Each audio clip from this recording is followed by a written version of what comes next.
அனைவருக்கும் வணக்கம். சாதிக்க வேண்டும் என்கின்ற வெறி மாத்திரம் உன்னிடம் இருந்தால் உனக்கு ஏற்படுகின்ற தடைகள் அனைத்தும் வெற்றிக்கான பாதையாக மாறும் என்று கூறி இன்றைய வகுப்பில் நாம் தொடர்ந்து பார்த்து கொண்டு வருகின்ற டொமஸ்டிக் வயலன்ஸ் ஆக்ட் 2005 குடும்ப வன்முறையிலிருந்து பெண்களை பாதுகாக்கும் சட்டம் 2005 இன்று நாம் பார்க்க இருக்கின்ற அத்தியாயம் 4 நிவாரணங்களுக்கான கட்டளைகளினால் பெறுவதற்கான நடைமுறை என்ன.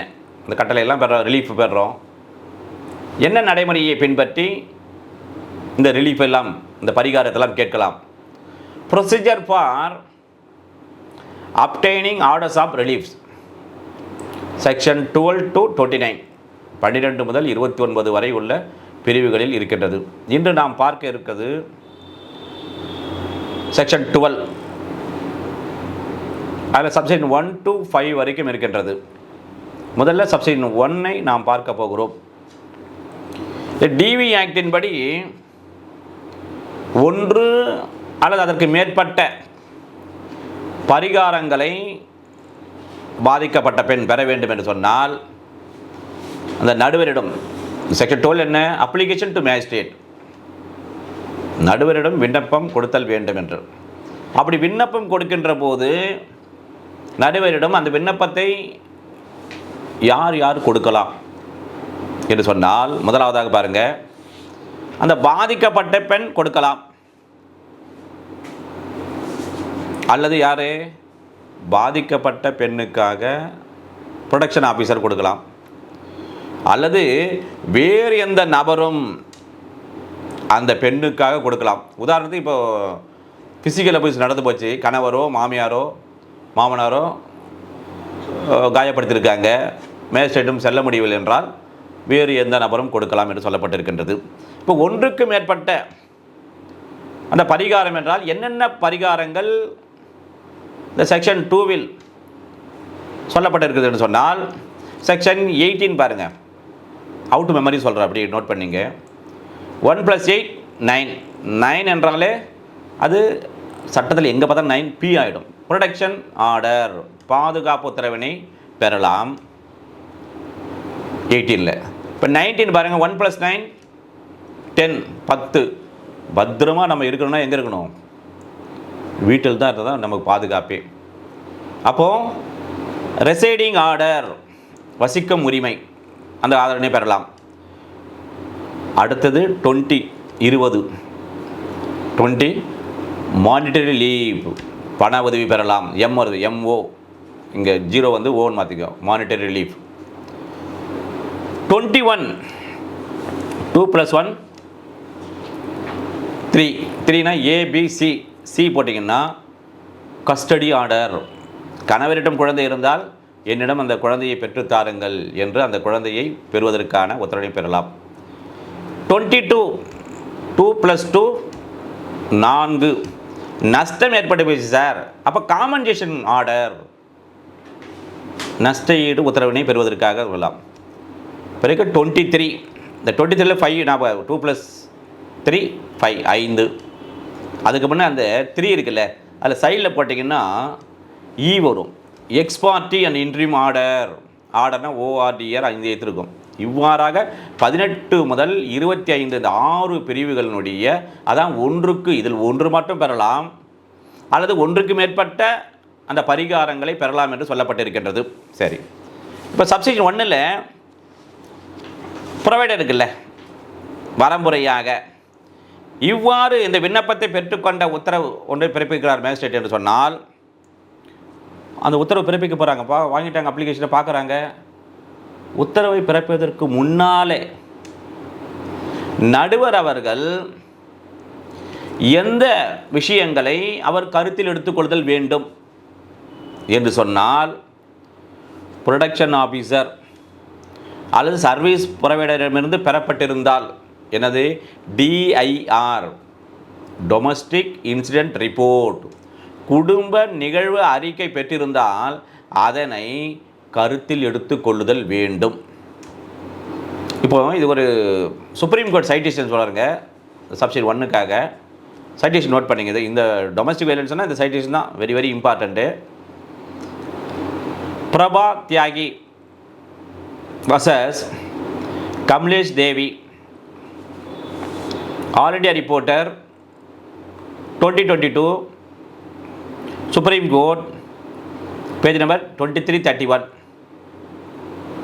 And also one more citation, 2022, volume 8, Supreme Court cases, page number 90. இந்த வழக்கில் உச்சநீதிமன்றம் 3 விஷயங்களை டிசைட் செய்திருப்பார்கள். முதலாவதாக, மேஜிஸ்ட்ரேட் அவர்கள் நடவடிக்கை எடுப்பதற்கு முன்பாக எதை கருத்தில் எடுத்துக்கொள்ள வேண்டும் என்று பார்த்தோமல்ல, அது மேண்டரியா, கண்டிப்பாக அது இருந்தால்தான் நடுவர் அவர்கள் அந்த அப்ளிகேஷன் மீது உத்தரவு பிறப்பிக்க முடியுமா என்றால் நோ, அது மேண்டரி கிடையாது. அந்த டிஐஆர் இல்லை என்றால் கூட நடுவர் அவர்கள் தான் பெற்ற அந்த அப்ளிகேஷன் மீது உத்தரவினை பிறப்பிக்கலாம். ஒன்று. இரண்டாவது, தற்போது ஒரே வீட்டில் இப்போ அவங்க அந்த பாதிக்கப்பட்ட பெண்ணு ஒரே வீட்டில் வசிக்கலைங்க, எங்கள் கூட வசிக்கலை என்ற காரணத்தினால் டிவி ஆக்ட் இந்த சட்டத்தின்படி நிவாரணம் கோர முடியாதா என்றால் என்ன பதில்? ஒரே வீட்டில் வசித்து கொண்டிருக்க வேண்டும் என்ற கட்டாயம் இல்லை. சார் அவங்க என் கூட வசிக்கலைங்க சார், எதுக்கு சார் அவங்களுக்கு நான் ரிலீஃப் கொடுக்கணும் அம்மா அப்படின்னு கேட்டால் நோ, அப்படி என்ற அது கட்டாயம் ஒரே வீட்டில் இருந்தால்தான் பரிகாரம் வழங்க வேண்டும் என்ற இல்லை என்ற இந்த வழக்கில் தீர்ப்பு சொல்லியிருப்பார்கள். மூன்றாவது பாருங்கள், செக்ஷன் 17 கீழ் அவர்களுக்கு ஷேர்ட் ஹவுஸ் ஹோல்ட் இருக்குல்ல, பங்கீட்டு உரிமை உள்ள ஒரு வீடு இருக்குது. அந்த நமக்கு உரிமை இருந்தால் மட்டும் போதும், அதில் வசிக்க வேண்டும் என்ற அவசியமில்லை. அந்த பங்கீட்டு உரிமை ஷேர்ட் ஹவுஸ் ஹோல்டில் அவருக்கு உரிமை இருக்கிறது, ரைட் டு ரெசைட் இருந்தாலே அவர் பரிகாரங்களை கோரலாம் என்று சொல்லப்பட்டிருக்கின்றது. அதான் ரைட் டு ரெசைட். நம்ம இந்தியன் கான்ஸ்டியூஷனில் ரைட் டு ரெசைட் எங்கே இருக்கும்? ஆர்டிகல் 19 கிளாஸ் 1 ஈயில் சொல்லியிருப்பாங்க. ரைட் டு ரெசைட்னா நம்ம இந்தியாவில் எங்கே வேண்டுமானாலும் நம்ம வசிப்பதற்கான உரிமை இருக்கின்றது. இந்த 3 விஷயங்கள் தான் இந்த வழக்கை பார்த்துங்க. சப்ஷெக்ஷன் 1 படி பாதிக்கப்பட்ட பெண் நிவாரணம் கோருகின்ற போது என்னென்ன நிவாரணங்களை அவர் கோரலாம் என்று சொன்னால், order for payment of compensation, இழப்பீடு செலுத்துவதற்கான அந்த பரிகாரத்தை பெறலாம். அல்லது எதிர்மனுதாரர் ரெஸ்பாண்டன்ட் இருக்காங்க, குடும்ப வன்முறை செய்யப்பட்டு அதன் மூலமாக அவருக்கு ஏற்படுத்திய இழப்பீட்டுக்காக, இப்போ உரிமையில் ஒரு வழக்கு சிவில் கோர்ட்டில் ஒரு வழக்கு தாக்கல் செய்யப்பட்டிருந்தால் அந்த வழக்கினுடைய உரிமைக்கு without prejudice to the rights of that case pending இருக்குல்ல, அதனுடைய எந்த விதமான குந்தகம் இல்லாமல் ஒரு உத்தரவினை கோரலாம். அதே போன்று அடுத்து காயம் ஏற்பட்டதற்கான அந்த பரிகாரத்தையும் கேட்கலாம். சரி, இப்போ சப்செக்ஷன் 2 ப்ரொவைடட் தட் வரம்புறையாக இப்போ பாதிக்கப்பட்ட பெண்ணு சிவில் கோர்ட்டில் ஒரு அப்ளிகேஷன் போட்டாங்க, இல்லை ஒரு கேஸ் ஃபைல் பண்ணியிருக்காங்க. அந்த கேஸ் ஃபைல் பண்ண பிறகு அந்த நீதிமன்றமானது பாதிக்கப்பட்ட பெண்ணுக்கு அனுகூலமாக ஒரு உத்தரவை பிறப்பித்திருக்கின்றது. அவ்வாறு பிறப்பிக்கப்பட்டிருக்கின்ற போது நடுவர் அவர்கள் அப்ளிகேஷன் கொடுத்தாங்க, ஏதோ ரிலீஃபுக்காக, மானிட்டரி ரிலீஃப் வச்சுங்களேன், மானிட்டரி ரிலீஃப் தான் ஆஸ் பர் செக்ஷன் 20 படி பண உதவி. நடுவர் நீதிமன்றமும் உத்தரவு பிறப்பித்து இவர்களுக்கு பணமும் வழங்கப்பட்டு விட்டது, அல்லது உத்தரவு பிறப்பிக்கப்பட்டிருக்குது, பணம் கொடுக்கப்பட வேண்டும் என்று உத்தரவு பிறப்பிக்கப்பட்டிருக்கின்ற போது ஏற்கனவே அந்த சிவில் நீதிமன்றத்தால் வழங்கப்பட்டிருக்கின்ற அந்த உத்தரவு பாஸ் பண்ணப்படுறதில்ல, அது வழங்கப்பட்டிருந்தால் இந்த தொகையை எதில் செட்டாப், 428 சிஆர்பிசியில் செட்டாப், இப்போ 468 செட்டாப். அங்கே கிரிமினல் கேஸ் என்ன சொல்லுவாங்க, ஏற்கனவே ஒரு சிறையில் இருந்த காலத்தை கழித்து விடுதல் வேண்டும். நம்ம ஜட்ஜ்மெண்ட்டுக்கு யூஸ் ஆகும். இது ஜட்ஜ்மெண்ட் எழுதுகின்ற போது நீ என்ன பண்ணுவோம், செட்டாப்பு 428 இப்போ 468 படி நான் ஏற்கனவே இருந்த ஒரு வருட காலத்தை கழித்து விட்டு மீதி இருக்கிற 2 காலத்தில் அவர் அனுபவிக்க வேண்டும் என்று சட்டம். அது மாதிரி ஏற்கனவே உத்தரவு பிறப்பித்தாச்சு. உதாரணத்துக்கு சொல்லுங்களேன், ஈஸியாக புரியும். இப்போ 1 லட்ச ரூபாய் அவருக்கு உரிமை நீதிமன்றத்தில் வழங்கப்பட்டிருக்கின்றது ஒரு உத்தரவு, டிகிரி பாஸ் பண்ணிட்டாங்க.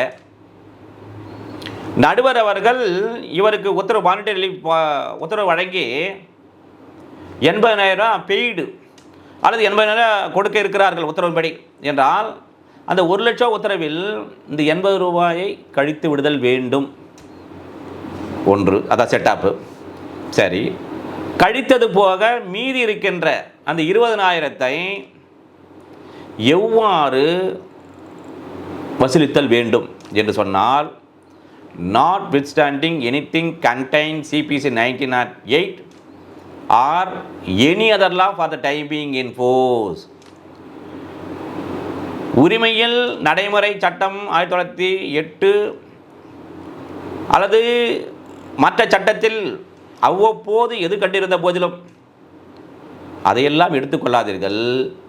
எக்ஸிக்யூஷன் படிச்சு போடல, எவ்வாறு அந்த நிறைவேற்றுகை உத்தரவு மூலமாக அந்த மீதி உள்ள பேலன்ஸ் தொகையை பெறுவதற்கு நிறைவேற்றுகை உத்தரவை பிறப்பிக்கலாம் என்று சொல்லப்பட்டிருக்கின்றது. சப்செக்ஷன் 3 இதற்கான கேள்வி என்ன? இப்போ உட்பிரிவு 1 படி தாக்கல் செய்யப்படுகின்ற எவ்வரி அப்ளிகேஷன்ஸ் எந்த படிவத்தில் எவ்வாறு பூர்த்தி செய்தல் வேண்டும், அதில் என்னென்ன விவரங்கள் அடங்கியிருத்தல் வேண்டும் என்று சொன்னால், குறித்துரைக்கப்பட்ட படிவம் மற்றும் குறித்துரைக்கப்பட்ட விவரங்கள் அதில் அடங்கியிருத்தல் வேண்டும். இப்போ நாம் ஏற்கனவே பார்த்தோம், பிரிஸ்கிரைப்டு என்றால் என்ன? இந்த சட்டத்தின்படி இயற்றப்பட்டிருக்கின்ற விதிகள், குடும்ப வன்முறையிலிருந்து பெண்களை பாதுகாக்கும் விதிகள் 2006, ரூல் 6 சப்ரூல் 1 சொல்லப்பட்டிருக்கும். படிவம் 2 இந்த அப்ளிகேஷன் 12 சப்செக்ஷன் 1 படி ஒரு விண்ணப்பத்தை பூர்த்தி செய்ய வேண்டும் என்றால் படிவம் 2 படி அதை பூர்த்தி செய்தல் வேண்டும் என்று இந்த ரூல் 6 சப்ரூல் 1 சொல்லப்பட்டிருக்கின்றது. அவ்வாறு அதை பூர்த்தி செய்தல் வேண்டும். அந்த விவரங்கள் என்னென்ன அந்த படிவத்தில் கேட்கப்பட்டிருக்கின்றதோ அந்த விவரங்கள் அனைத்தும் அதில் அடங்கியிருத்தல் வேண்டும் என்று சொல்கின்றது. சார் அது ஃபார்ம் கிடைக்கல சார் எங்களுக்கு, மற்றபடி சிமிலராக இருக்குன்னா அல்லது அதே போல் இருக்க வேண்டும். அந்த படிவம் எவ்வாறு இருக்கின்றதோ அதே போல் நீங்கள் பூர்த்தி செய்த விண்ணப்பத்தினுடைய அந்த கண்டென்ட் அதெல்லாம் அடங்கியிருக்க வேண்டும் என்று சொல்லுகின்றது. இப்போ சப்ரூல் 4, இப்போ நடுவரிடம் ஒரு விண்ணப்பம் கொடுத்தாச்சு. அவங்க நடுவர் அவர்கள் விண்ணப்பம் ரிசீவ்டு அப்ளிகேஷன்ஸு எத்தனை நாட்களுக்குள்ளாக நடுவர் அவர்கள் முதல் வாய்தா நாளை ஃபஸ்ட் ஹியரிங் அந்த டேட்டை எப்படி ஃபிக்ஸ் பண்ண சொல்லாங்களே, சாதாரணமாக எத்தனை நாட்களுக்கு மேற்படாமல் நடுவர் அவர்கள் நிர்ணயித்தல் வேண்டும், ஃபிக்ஸ் செய்தல் வேண்டும் என்று சொன்னால் இத்தனை நாட்களுக்குள்ளாக நீதிமன்றமானது விண்ணப்பம் பெற்ற தேதியிலிருந்து, இப்போ அப்ளிகேஷன் இன்றைக்கி ரிசீவ் பண்ணுறாங்கன்னு சொன்னால் மேஜிஸ்ட்ரேட் அவர்கள் அந்த ரிசீவ் பண்ண பெற்ற தேதியிலிருந்து 3 நாட்களுக்கு மேற்படக்கூடாது. Not exceeding 3 days. அதற்குள்ளாக அதை முதல் வாய்தா தேதியை நடுவர் அவர்கள் இந்த வழக்கிற்காக நிர்ணயித்தல் வேண்டும். சரி, சப்செக்ஷன் 5க்கான கேள்வி.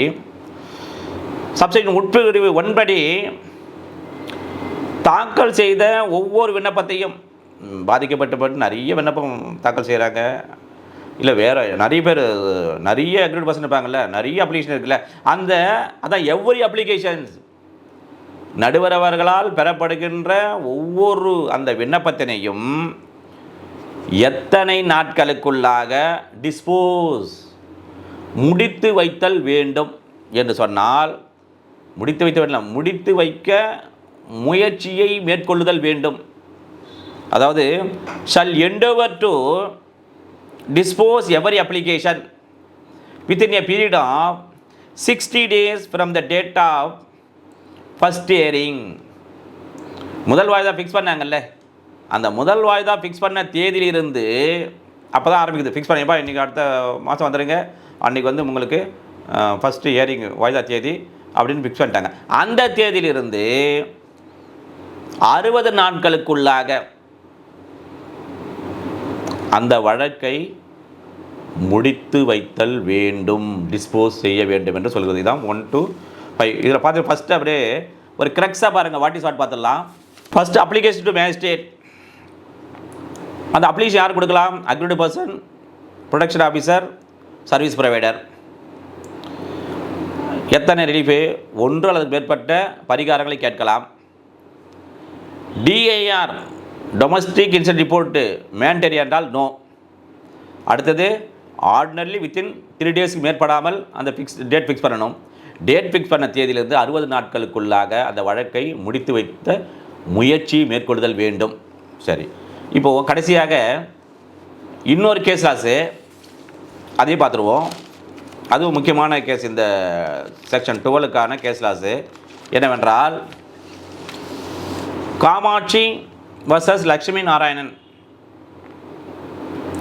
2022 Supreme Court cases online, page number 446. One more citation, 2022 volume 15 Supreme Court cases, page number 50.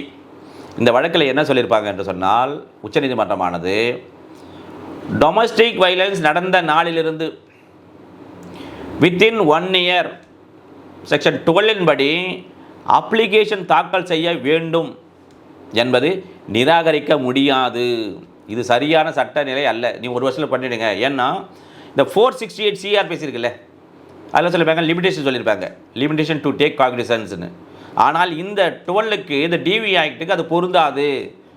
இப்போ எந்த செய்ய சொல்லியிருக்காங்க? 514 BNSS 2020 சொல்லியிருப்பார்கள், limitation cannot simply be applied to a section 12 application under the DV Act 2005 என்று சொல்லியிருப்பார்கள். எனவே நாம் இந்த செக்ஷன் 12 என்பது வெரி வெரி இம்பார்ட்டன்ட். டிவி ஆக்டில் ஒரு நடுவரிடம் ஒரு விண்ணப்பத்தை கொடுக்கின்ற போது என்ன படி ஃபார்ம் 2 ரூல் 6 அப் ரூல் 1 சொல்லியிருப்பாங்க.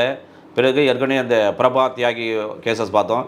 இவ்வாறாக முழுவதுமாக நாம் இதை தெரிந்து கொள்கின்ற போது, அதாவது பொதுமக்களாகிய உங்களுக்கும், அட்வொகேட்ஸு, ஜுடிஷியல் எக்ஸாம் ப்ரிப்பரேஷன்ஸ் இருப்பீங்கள உங்களுக்கும், ப்ராக்டிக்காக நாம் நீதிமன்றத்தில் இந்த மாதிரியான செக்ஷன் 12 அப்ளிகேஷன் கொடுக்கின்ற போது மற்றவர்கள் உதவுவதற்கும் இது உங்களுக்கு மிகவும் பயனுள்ளதாக இருக்கும் என்று கூறி அடுத்த சந்திப்போம். நன்றி, வணக்கம்.